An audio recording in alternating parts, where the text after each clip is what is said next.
سامعین کرام، اسی طریقے سے دین سے دوری کے اسباب میں سے ایک اہم سبب یہ بھی ہے کہ ہمارے سماج کا بچہ، ہمارے سماج کا نوجوان، خصوصاً ہمارے سماج کا ہر مسلمان اپنی صحبت کو برے لوگوں کے درمیان بناتا ہے. اس کا جو فرینڈ سرکل ہوتا ہے وہ غلط لوگوں کے ساتھ ہوتا ہے. اسی وجہ سے وہ دین میں نہ آگے بڑھ کر کے دنیاوی امور کے حصول میں، چونکہ دین سے نابلد ہوتا ہے، پھر وہ حرام و حلال کی تمیز کھو کر کے جو چاہے جیسا چاہے حاصل کرنے کی پوری وہ کوشش کرتا ہے. اسی لیے اللہ سبحانہ تعالیٰ نے قرآن مقدس کے اندر کئی مقامات پر سورۃ توبہ کے اندر آیت نمبر 119 میں فرمایا، یا ایھا الذین آمنوا اتقوا اللہ وکونوا مع الصادقین، اے وہ لوگوں جو ایمان لائے ہو اللہ سے ڈرو، اے ایمان والو اللہ سے ڈرو، وکونوا مع الصادقین، اور سچے لوگوں کے ساتھ رہو، جھوٹوں کے ساتھ مت رہو، دغا بازوں کے ساتھ مت رہو، چغل خوری کرنے والوں کے ساتھ مت رہو، لوگوں کے بات ایک دوسرے کے پاس پہنچا کر لڑائی جھگڑا کرنے والوں کے ساتھ مت رہو، سچے لوگوں کے ساتھ رہو. شریعت نے کیوں تعلیم دی ہمیں؟ شریعت نے ہمیں یہ پیغام کیوں دیا؟ کیونکہ اللہ رب العالمین کو معلوم تھا کہ اگر سماج کے اندر اس طریقے کے فتنے پیدا ہوں گے، جھوٹ بیانی ہوگی، غلط بیانی ہوگی، چغل خوری اور غیبت ہوگی، ایک دوسرے کو لڑانے کے لیے زبان کا استعمال کیا جائے گا، تو لہٰذا اس پر قدغن لگانے کے لیے ضروری ہے کہ تم ایسے لوگوں کا ساتھ ہی مت دو جو جھوٹ بولتے ہوں، جو سماج کو بانٹنے کا کام کرتے ہوں. سامعین کرام، یہ تمام تعلیمات کس کے لیے ہیں؟ یہ تمام تعلیمات اس پر عمل کون کرے گا؟ ہے تو پیغام ساری دنیا والوں کے لیے، لیکن جس نے یہ خود کو دعویٰ کیا کہ اللہ ہم تیرے پیروکار ہیں، اللہ ہم تجھ پر ایمان لاتے ہیں، تیرے بتائے ہوئے طریقے پر چلنے والے ہیں، ان کی ذمہ داری زیادہ بنتی ہے کہ تم اس پر عمل کر کے دکھاؤ، تم اس پر چل کر کے دکھاؤ، تم اس بات کو اپنے سینے سے لگا کر کے دکھاؤ. انشاءاللہ تعالی عزیز دوسرے لوگ اس سے نصیحت حاصل کریں گے، اس سے سبق حاصل کریں گے. سامعین کرام، اسی طریقے سے اللہ کے نبی صلی اللہ علیہ وسلم نے سنن ابی داؤد کی روایت اور سنن ترمذی کی روایت ہے. سنن ابی داؤد کے اندر 4833 4833 اور ترمذی کے اندر 2378 نمبر کی حدیث، اللہ کے نبی نے اس کے اندر فرمایا، الرجل علی دین خلیلہ فلینظر احدکم من یخالل، آدمی اپنے دوست کے طریقے پہ ہوتا ہے، اپنے دوست کے راستے پہ ہوتا ہے. فَلْيَنْظُرْ أَحَدُكُمْ مَنْ يُخَالِلْ، تو تم میں سے ہر کوئی یہ دیکھے کہ وہ دوستی کس سے کر رہا ہے، تم میں سے ہر کوئی یہ دیکھے وہ اپنا یار کس کو بنا رہا ہے، تم میں سے ہر کوئی یہ دیکھے کہ میرا اٹھنا بیٹھنا کس کے ساتھ ہے. کیوں؟ اس لیے کہ ایک دوست دوسرے دوست کے طریقے کو بہت جلدی پیش کرتا ہے، بہت جلدی اس کے طریقے پہ چلنے لگتا ہے. لہٰذا اللہ کے نبی نے اور اللہ رب العالمین نے گویا کہ شریعت نے ہماری رہنمائی فرما دی کہ ہمیں کس کے ساتھ رہنا ہے، ہمیں دوستی کے انتخاب میں کس چیز کو بروئے کار لانا ہے، ہمیں کیسے لوگوں کو اپنا دوست بنانا ہے. اور مشہور حدیث صحیح مسلم صحیح بخاری کی غالباً ہے کسی کو معلوم ہو، اللہ کے نبی نے فرمایا، صالح ہم نشین، اچھے دوست اور برے دوست کی مثال ویسے ہی ہے جیسے ایک بٹی پھونکنے والا لوہار اور خوشبو بیچنے والا عطار کی ہے.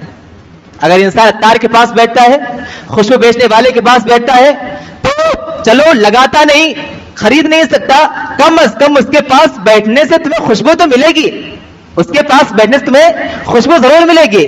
لیکن اس کے برخلاف ایک برا ساتھی جس کی مثال اللہ کے نبی نے لوہار کی دی، جو بھٹی کو دھوکتا ہے، اگر اس کے پاس انسان بیٹھا ہے، ٹھیک ہے چنگاری نہیں لگتی، آگ نہیں لگتی، کم از کم وہاں بیٹھنے سے بدبو ضرور ملے گی، اس کو دھواں اس کو ضرور لگے گا اور اس کی بدبو اس کو محسوس ہوگی. تو اللہ کے نبی نے فرمایا کہ اچھے اور برے ساتھی کا انتخاب تم خود کرو.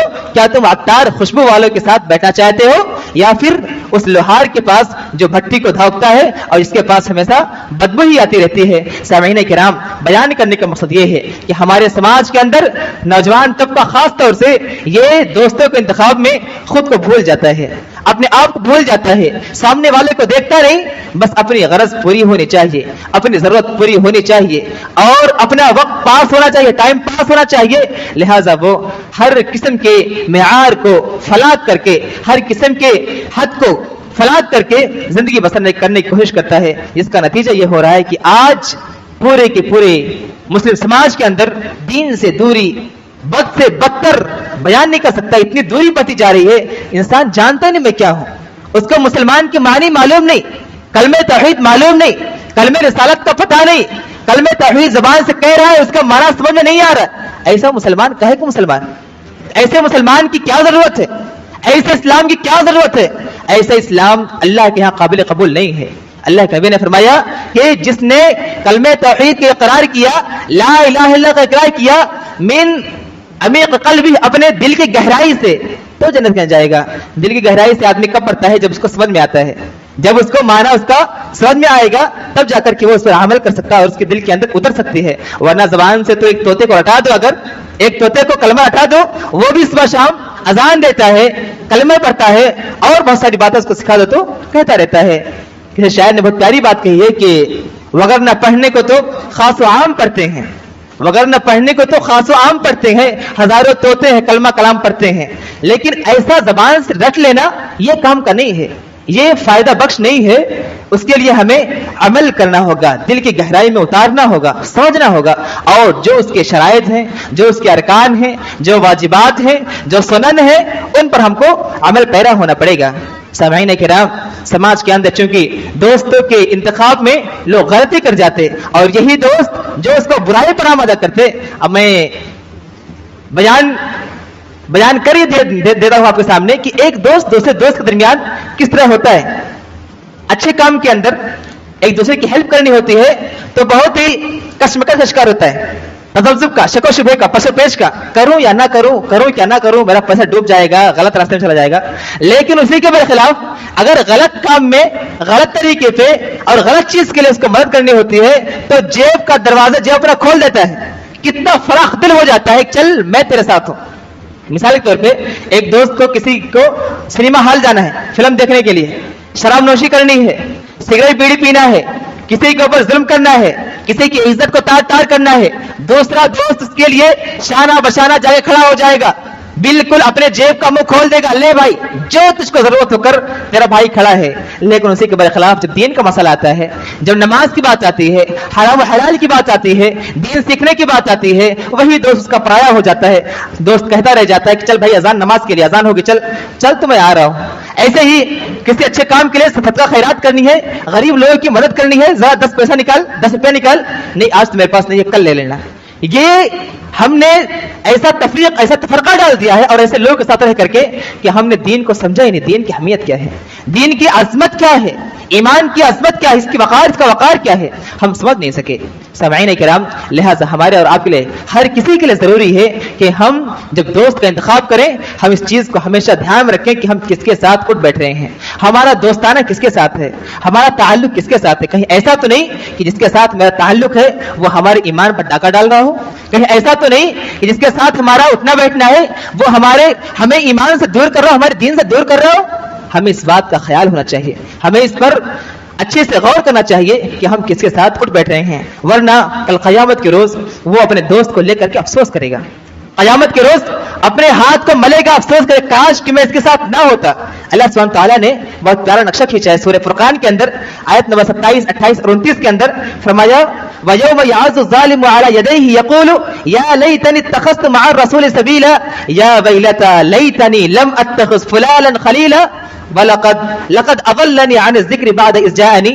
اللہ نے فرمایا کہ وہی جو دنیا کے اندر اپنے دوست کے ساتھ رہا کرتا تھا، جس کا اس کے ساتھ بہت اچھا دوستانہ تھا، یارانہ تھا، وہ کل قیامت کے روز کیا کہے گا؟ اپنے ہاتھ کو چبائے گا، اپنے دونوں ہاتھوں کو چبائے گا اور کہے گا کاش کہ میں رسول کے راستے کو اختیار کیا ہوتا، رسول کے راستے پہ میں چلا ہوتا۔ اور اس کے بعد اگر فرمایا اللہ تعالیٰ نے کہ وہ دوسری بات پہ افسوس کیا کرے گا؟ وَيَا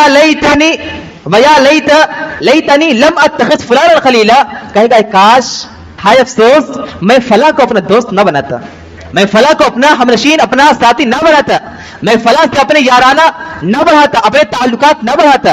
کیوں؟ اس لیے کہ لقد اضلنی عن الذکر بعد اذ جاءنی، کیونکہ اس نے تو مجھے ہلاک کر دیا، اس نے مجھے گمراہ کر دیا بعد اس کے کی ہدایت اس کے پاس آ چکی تھی۔ مسلمان تھا، دینی گھرانے سے اس کا تعلق تھا، اچھے لوگوں کے ساتھ اٹھنا بیٹھنا تھا، لیکن غلط لوگوں کے ساتھ بیٹھ کر کے اس نے اپنے دین کو برباد کر دیا، اپنے اعمال کو برباد کر دیا، اپنے ایمان سے ہاتھ دھو بیٹھا، اور وہ کل قیامت کے روز اس بات کو لے کر کے افسوس کرے گا، اپنے ہاتھوں کو چبائے گا، اپنے ہاتھوں کو ملے گا، کیا کرو، کچھ نہیں کر سکتا وہاں پہ۔ اس لیے ہمیں اور آپ کو چاہیے کہ ہم دوستی جب کریں، تعلقات بنائیں، تو اس بات کو ہمیشہ اپنے نگاہ کے سامنے رکھیں کہ سامنے والا ہے کون، اس کو ایمان کا پتہ ہے یا نہیں، دین اس کے اندر کتنا ہے، یہ تمام چیزیں ہم خیال کر کے اس سے دوستی کریں۔ اسی طریقے سے دین سے دوری کے اسباب بہت سارے ہیں، اس کے لیے ایک لمبا وقت درکار ہے، لیکن اس میں اہم جو ہے اس کو میں بیان کرتا ہوں. تیسری اور یا چوتھی جو وجہ اور مین سبب ہے دین سے دوری کا، وہ ہے والدین کی غلط تربیت. والدین کی غلط تربیت کی وجہ سے بھی بچہ جو ہے دین سے دور ہو جاتا ہے. کیوں؟ اس لیے کہ اللہ سبحانہ تعالیٰ نے فرمایا کہ وَأْمُرْ أَهْلَكَ بِالصَّلَاةِ وَاصْطَبِرْ عَلَيْهَا، نماز کا حکم دو، خود بھی نماز پہ قائم رکھ. کس کو دینا ہے؟ اپنے آل اولاد کو. لیکن جب ہمارے گھر کا ماحول، ہمارے اپنے اندر گھر کا ماحول جب دینی نہیں ہوگا، باپ خود نمازی نہیں، ماں خود نمازی نہیں، ماں باپ یعنی بچے کے ماں باپ ہمیشہ گالی گلوچ کرتے رہتے اور نہ جانے کیسے کیسی پلاننگ کرتے رہتے بچے کے سامنے، وہ بچہ کیا سیکھے گا؟ بچہ کون سا ماحول پائے گا؟ بچہ دین سے قریب کیسے ہو سکتا ہے جب اس کے سامنے آنکھ کھلتے ہی ٹی وی کی اسکرین نظر آتی ہے، آنکھ بند ہوتے ہی ٹی وی کی اسکرین نظر آتی ہے؟ بچہ کیا دین سیکھے گا؟ بچے کے اندر دینداری کہاں سے آئے گی؟ جب بچہ جاننے کے لائق ہوتا ہے، پڑھنے لکھنے کے لائق ہوتا ہے، ہم اس کو کانوینٹ کا منہ دکھاتے ہیں، کانوینٹ کا گیٹ دکھاتے ہیں، بچہ دین کہاں سیکھے گا؟ جب نماز کا وقت ہوتا ہے ہم بچے کے ہاتھ موبائل چھوڑ دیتا ہے، بیٹا بیٹھ میں نماز پڑھ کے آ رہا ہوں. بچہ مسجد کو نہیں آ رہا، مسجد کا منہ نہیں دیکھا زندگی بھر، وہ دین کیا سیکھے گا؟ لہذا اس میں والدین کا بھی بہت بڑا کردار اور ہاتھ ہوتا ہے کہ وہ اپنے بچے کو خود اپنے ہاتھوں سے گھماتے ہیں اور اس میں ان کا پورا پورا ہاتھ ہوتا ہے. یہ الگ بات دانستہ طور سے یا نادانستہ طور سے انسان یہ غلطی کرتا ہے، لیکن یہ ہمارے سماج کے اندر بہت ہی عام چیز ہے. کل بلکہ آج بھی یہ بالکل عام ہوتا ہے. یہ موبائل جو ہے، فون جو ہے، یہ نہ جانے کتنے دردوں کی دوا ہے. یہ سمجھ آپ، نہ جانے کتنے دردوں کی دوا ہے. اگر بچہ رو رہا ہے، اگر اس کے ہاتھ میں تو خاموش ہو جاتا بچہ. ایک جوان ہے، اگر اس کے ہاتھ میں فون دے دو کتنا پریشان ہو، مشغول ہو جائے گا، بھول جائے گا سارا درد. بوڑھوں کے ہاتھ میں اگر دے دو، یہی ضعیف لوگوں کے ہاتھ میں، تو پھر ان کا وقت نہیں ختم ہوتا، ان کی رات ختم ہو جاتی ہے، رات میں نیند نہیں آتی.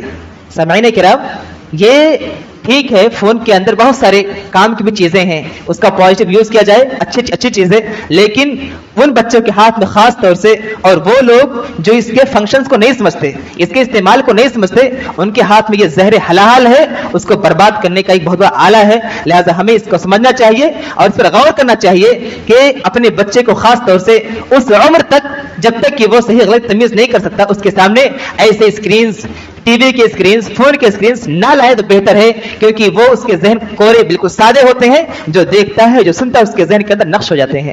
سامعین کرام، اسی طریقے سے دین سے دوری کے اسباب میں سے ایک بہت بڑا سبب یہ ہے کہ ہمارے مسلمان امت مسلمہ کے اندر تصویف پایا جاتا ہے. انشاءاللہ والا مسئلہ، چلو نماز اذان ہوگی، چلو نماز کے لیے، ہاں انشاءاللہ آتا ہوں.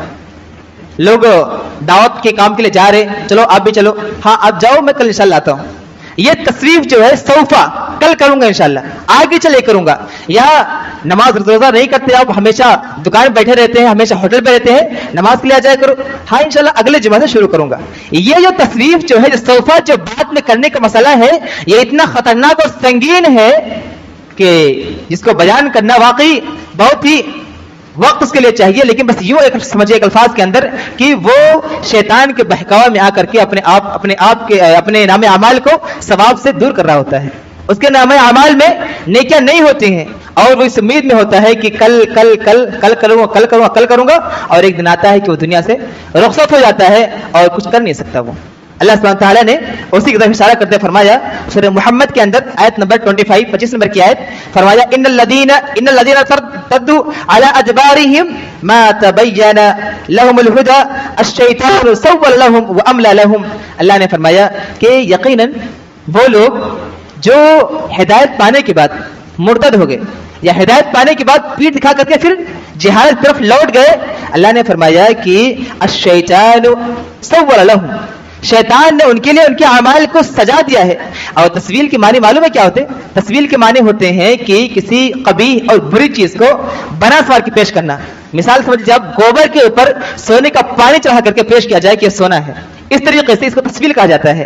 اللہ نے فرمایا کہ شیطان سول لہم، شیطان جو ہے ان کے غلط کاموں کو، برے کاموں کو بالکل سجا اور سوار کر کے بہت بہتر بنا کے ان کے سامنے پیش کرتا ہے اور انسان اسی کے اندر بہک جاتا ہے. اور آگے فرمایا وَأَمْلَ لَهُمْ، اور شیطان کہتا ہے ان سے بہت مہلت تمہارے پاس ہے، ابھی جوان ہو تم، 18-20 سال کے ہو، 25-30 سال کے ہو، بوڑھے ہو جانا تو جانا حج کو، بوڑھے ہو جانا تو مسجد پکڑ لینا، بوڑھے ہو جانا تو اچھے کام کرنا، صدقہ خیرات کرنا. ابھی جوان ہو، ابھی دنیا کے اندر بھی جنت ہے، اس کو کما لو، آخرت میں جب بوڑھے ہو جاؤ گے پھر آخرت کی جنت کو حاصل کر لینا. یہ شیطان اس کے اندر مہلت پیدا کرتا ہے کہ تو ابھی بہت تیرے پاس مہلت ہے، بہت تیرے پاس ٹائم ہے. اور یہی وہ عمل ہے شیطان کا، یہی وہ اس کا بہت بڑا ہتھیار ہے کہ بہت سارے لوگوں کو راہ راستے ہٹا دیتا ہے، سیدھے راستے سے بہکا دیتا ہے.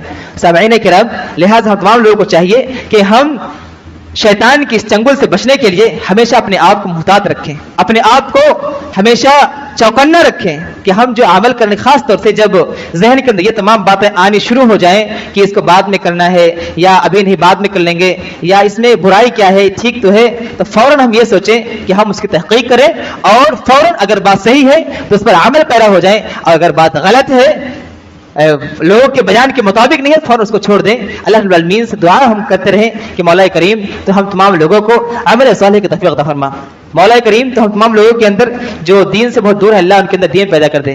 اے اللہ، جو ہمارے سماج کے لوگ بالکل سو چکے ہیں دین کے نام پہ، تو ان کے اندر ذرا بھی بیداری نہیں ہے، اے اللہ تو انہیں بیدار کر دے، انہیں دین کے نام پہ جمع کر دے. مولا کریم تو ہم تمام لوگوں کو جو یہاں موجود ہیں یا جو موجود نہیں ہیں، اے اللہ ان سب کو صراط مستقیم پر گامزن کر دے. مولا کریم تو ہم سب کو جب تک زندہ رکھ، ایمان اسلام پر قائم و دائم رکھ، اور جب ہمارا خاتمہ ہو تو ایمان پر ہو.